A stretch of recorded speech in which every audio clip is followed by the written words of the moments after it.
dengan saya PS John George Nicholas dalam program Gempa yang adalah singkatan dari Gerakan Meneliti Penulisan Alkitab. Hari ini saudara, teman-teman, kita akan mempelajari sesuatu yang penting yang berasal dari sebuah pembahasan dengan satu teman yang bertanya kepada saya, Pastor, apa pentingnya salib bagi orang Kristen sehingga saya melihat orang memasang salib di leher sebagai kalung, ada salib di atap gedung gereja, ada salib bahkan di dalam gedung gereja. Apa sih yang penting dalam salib itu? Maka dari sini muncul beberapa pertanyaan yang kita akan renungkan bersama. Apakah yang pertama salib itu yang penting?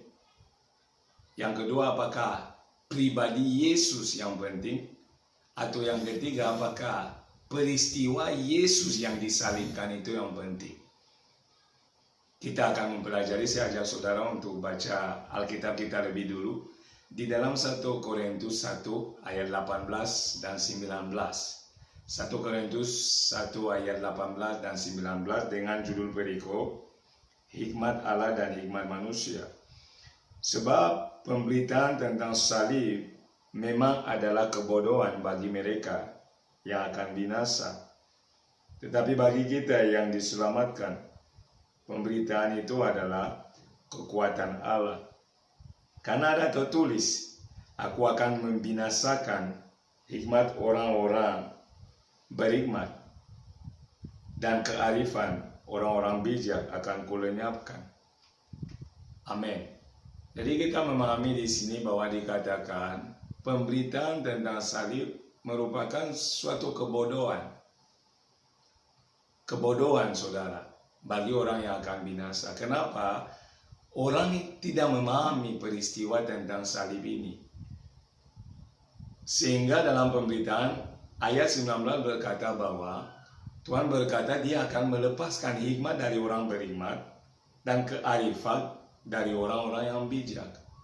Kenapa peristiwa salib tidak bisa dipahami dengan akal sehat manusia, saudara, khususnya penyaliban Kristus? Artinya begini, salib bukan sesuatu yang istimewa karena salib adalah sebuah kayu yang dipotong, disatukan secara horizontal dan vertikal. Dan peristiwa penyaliban yang merupakan sebuah hukuman atas sebuah kejahatan sudah ada sebelum Yesus ada. Diperkirakan hukuman penyaliban itu diinisiasi oleh bangsa Persia 300 tahun sebelum Masehi dan disempurnakan, diadopsi oleh bangsa Romawi 100 tahun sebelum Masehi. Dan banyak orang yang sebelumnya sudah disalib. Cara orang Persia menyalibkan belum sesempurna orang Roma. Kenapa? Mereka pakaiannya tiang untuk gantung orang di situ, tetapi tetap disebut penyaliban. Tetapi orang Roma membuat vertikal dan horizontal sehingga mereka menyalibkan orang yang dianggap jahat, yaitu adalah orang yang memberontak, baik itu budak, baik itu orang dari tentara yang memberontak, yang membuat hal-hal yang tidak sesuai, sehingga dianggap kejahatan mereka terlalu besar sehingga hukumannya yang pantas adalah penyaliban, sekaligus untuk mempermalukan orang yang disalibkan. Oleh karena itu, saudara, kita perlu memahami bahwa hukuman penyaliban tidak berbeda dengan hukuman mati yang lain, seperti dihukum pancung, disuntik mati, ditaruh di ruang di kursi kematian, atau ditembak mati. Cara apapun yang saudara ketahui, semua itu adalah berbentuk hukuman, termasuk dengan hukuman penyaliban. Tetapi yang jadi istimewa adalah hukuman penyaliban Yesus. Ini keistimewaannya salib. Salib sendiri bukan sesuatu yang istimewa karena dia hanya sebuah benda yang menjadi alat di mana orang itu dihukum. Tetapi dia mulai menjadi istimewa dalam peristiwa Yesus karena Yesus pribadi yang tidak biasa seperti yang lain. Dan dianggap oleh fitnah daripada orang Yahudi, ahli Taurat, dan orang-orang yang tidak terima Yesus sebagai Mesias, dianggap itu dibuat itu hasutan seolah-olah Yesus memberontak kepada pemerintahan Romawi yang ada, sehingga diputuskan pada akhirnya Yesus harus disalibkan. Jadi yang penting dalam perkara penyaliban itu bukan salib itu sendiri, karena salib bagaimanapun akan tetap sebuah lambang, walaupun ditaruh di leher, walaupun ditaruh di atap gereja, walaupun ditaruh di dalam gereja, esensinya dia tetap sebuah benda dan bukan kunci di dalam peristiwa ini. Tetapi kuncinya adalah dalam peristiwa ini adalah pribadi Yesus. Pribadi Yesus yang adalah Mesias, yang adalah Tuhan, yang datang di dunia menjadi manusia untuk datang menebus saudara dan saya yang adalah orang berdosa, orang yang tidak layak. Jadi yang penting adalah pribadi Yesus yang disalibkan, karena banyak orang sudah disalibkan tetapi tidak ada yang istimewa terjadi. Kenapa peristiwa penyaliban jadi khusus atau spesial dalam pribadi Yesus? Karena pribadi Yesus adalah pribadi yang spesial. Maka dikatakan orang yang bijaksana, orang yang punya hikmat dunia tidak mungkin memahami itu dengan hikmat mereka. Orang arif pun tidak akan bisa memahami peristiwa ini dengan sempurna, sehingga itu menjadi kebodohan bagi mereka, sehingga jadi lelucon, menjadi inahan dan seterusnya. Tetapi buat kita yang diselamatkan, itu adalah peristiwa yang sangat penting. Kenapa? Melalui peristiwa itu terjadi sebuah perkara yang menunjukkan kasih Allah buat saudara. Peristiwa kematian Yesus di kayu salib membuat saudara menyadari, bukan sekedar menyadari, tetapi mengalami yang namanya kasih Allah melalui penebusan oleh darah Yesus yang dicurahkan di kayu salib itu. Jadi darah Yesus yang adalah spesial, saudara. Kenapa? Darah bicara nyawa. Dan melalui darah Yesus yang telah dicurahkan, terjadilah penebusan buat saudara dan saya. Sehingga melalui peristiwa ini, kematian Yesus memberi kehidupan yang baru buat saudara. Inilah istimewanya salib. Bukan salib yang ada di gereja, bukan salib yang ada di atas gereja, bukan salib yang dipasang di leher seperti kalung, tetapi peristiwa pemberitaan. Maka ayat 18 berkata, sebab pemberitaan tentang salib memang adalah kebodohan bagi mereka yang akan binasa. Tetapi bagi kita yang diselamatkan, pemberitaan itu adalah kekuatan Allah. Jadi saudara, salib itu harus diberitakan. Keistimewaan salib adalah karena melalui salib kasih Allah telah terbukti, sehingga melalui kasih Allah saudara dan saya yang seharusnya mati karena dosa yang kita perbuat, saudara dan saya alami penebusan. Jadi pemberitaan inilah yang istimewa, saudara. Bukan salibnya, tetapi pribadi Tuhan yang adalah Yesus yang menjadi manusia, rela mati, disalibkan, dibunuh, dihukum demi saudara dan saya mengalami yang namanya penebusan, pemulihan. Maka kalau saudara dan saya lihat di ayat 23 dikatakan begini. 1 Korintus 1 ayat 23. Tetapi kami memberitakan Kristus yang disalibkan. Jadi Kristus yang disalibkan yang penting. Bukan salibnya, tetapi Kristus yang disalibkan, yang diberitakan, saudara.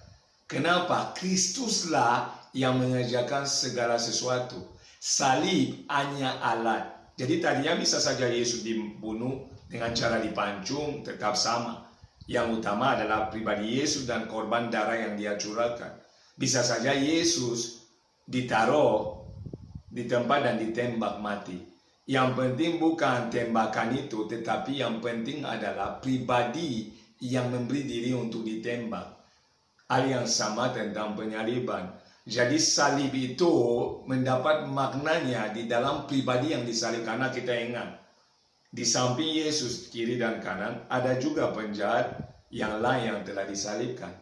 Pertanyaannya yang muncul adalah kenapa tidak ada berita tentang penyaliban dua orang yang di samping Yesus?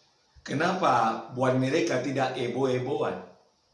Karena apa? Bukan tentang salib tetapi tentang pribadi yang disalibkan. Dan pribadi yang disalibkan bukan pribadi yang biasa. Itu adalah pribadi Allah yang karena kasih datang di dunia ini menjadi manusia dan melalui penyaliban itulah menebus manusia.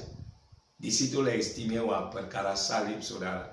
Maka dikatakan di sini di ayat 23, tetapi kami memberitakan Kristus yang disalibkan untuk orang-orang Yahudi suatu batu sandungan, dan untuk orang-orang bukan Yahudi suatu kebodohan. 24, tetapi untuk mereka yang dipanggil, baik orang Yahudi maupun orang bukan Yahudi, Kristus adalah kekuatan Allah dan hikmat Allah.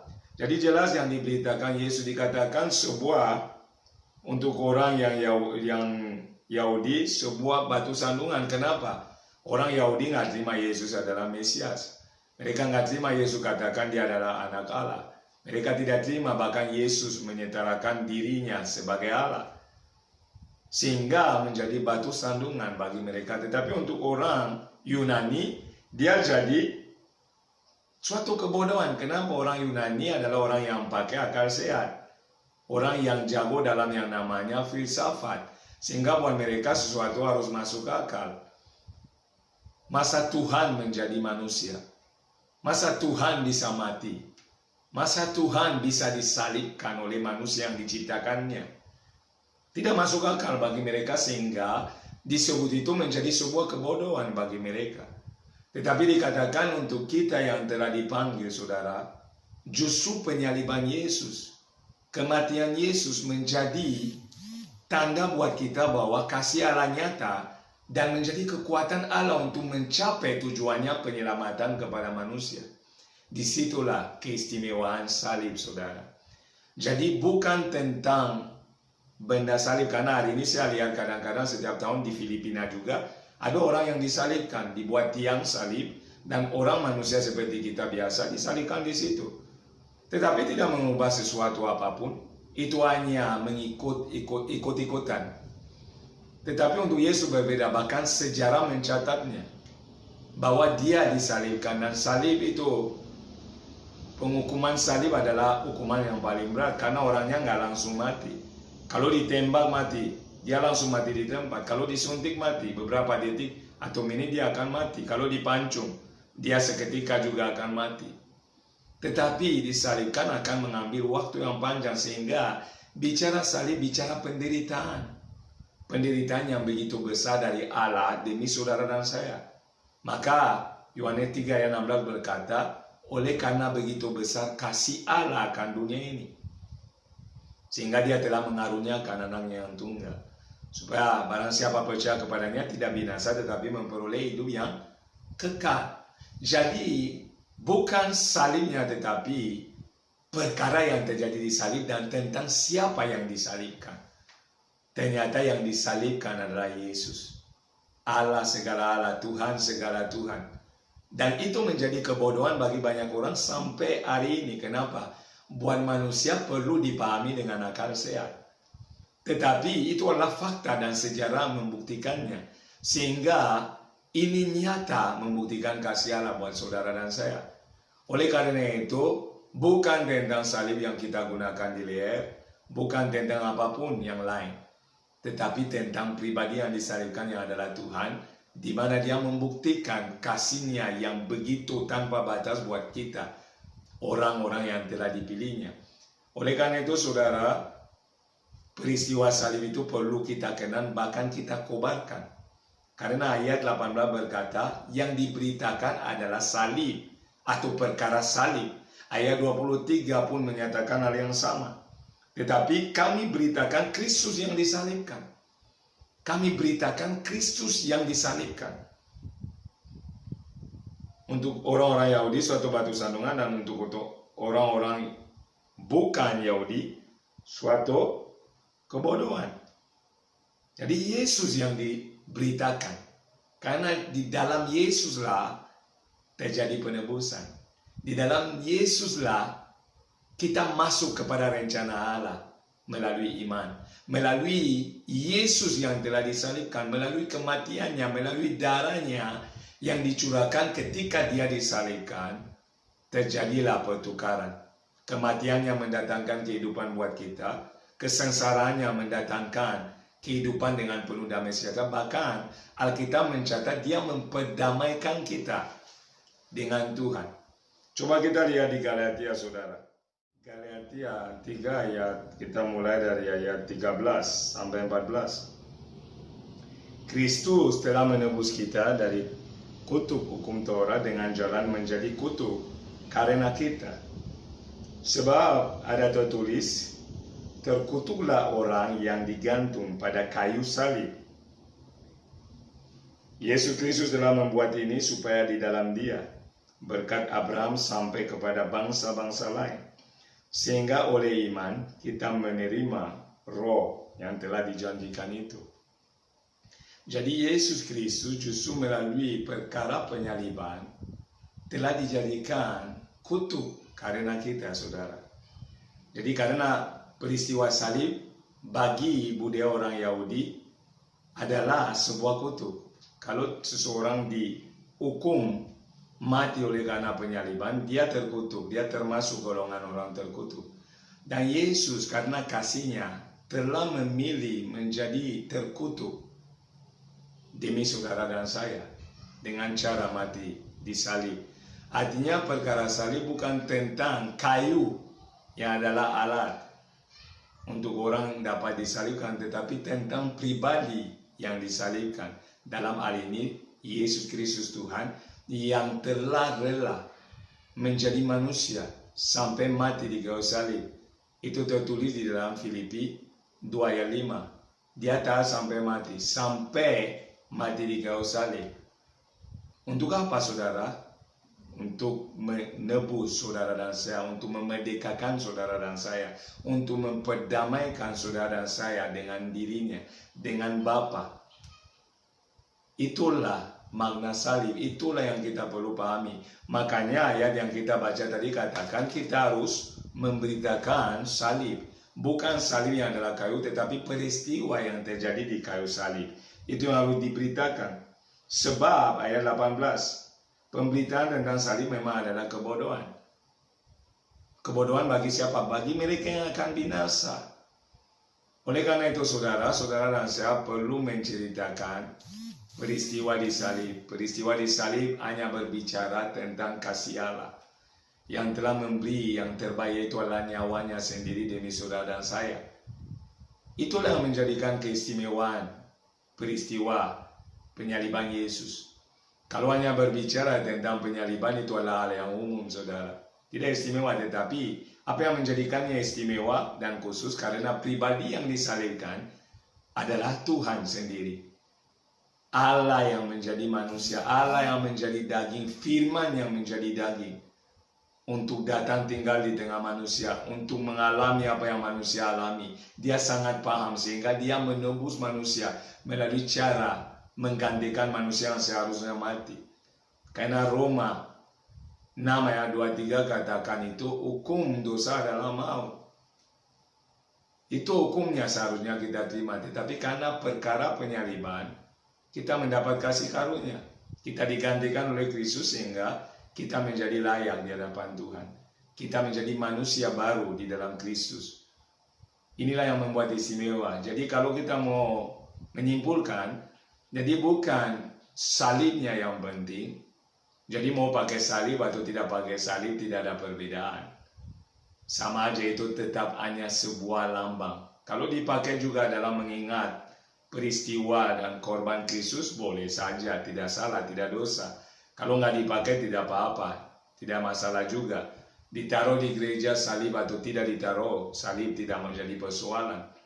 Tetapi yang jadi esensinya adalah kita mengetahui, kita mengimani, kita mengayati korban Kristus yang menunjukkan kasihnya sebagai Allah bagi manusia berdosa. Dia yang istimewa. Dan perkara penyaliban Yesus menjadi sarana yang mendatangkan keselamatan yang saudara dan saya terima melalui iman kepadanya. Oleh karena itu bersyukur atas korban Kristus. Beritakan itu yang disebut memberitakan Injil. Injil berbicara tentang korban Allah, tentang kasih Allah, tentang kemurahan Allah, tentang kasih karunia yang kita terima dari Tuhan di dalam korbannya, di dalam Yesus Kristus. Sehingga itu adalah kebodohan bagi orang lain, tetapi buat kita itu adalah istimewa. Itu adalah kekuatan Allah yang membawa kepada keselamatan abadi, yang tidak bisa dibeli dengan uang, yang tidak bisa dibeli dengan perak, yang tidak bisa dibeli dengan apapun selain darah Yesus Kristus, Allah yang hidup dan kekal. Oleh karena itu saudara bersyukur kepada Tuhan, oleh karena iman saudara hari ini ada kepada Allah yang benar, Allah yang mengasihi saudara, Allah yang bukan ilusi, Allah yang telah membuktikan kasih-Nya dengan nyata, sehingga saudara dan saya tetap pegang iman kepadanya, layani Dia dengan tulus. Sebab banyak orang lain kadang-kadang hidup seteru dengan salib Kristus ini. Dan sayang sekali untuk orang yang sudah mengalami kasih karunia kalau hidup sembarangan. Kita perlu menghayati perkara penyaliban Yesus di kayu salib dan hidup seturut dengan perkara yang dikerjakan, yaitu keselamatan oleh anugerah yang telah dibeli. Saya katakan shalom. Kalau saudara ada pertanyaan boleh ditanyakan. Kalau ada topik yang mau dibahas boleh saudara tulis, ada nomor saya, boleh di komentar, sehingga kita sama-sama terus diperlengkapi, terus belajar bersama dan terus meneliti, menggali firman Tuhan, sehingga hal-hal yang buat kita menjadi membingungkan dapat kita sama-sama pecahkan oleh anugerah Tuhan dan pimpinan Roh Kudus. Saya katakan shalom. Tuhan Yesus memberkati.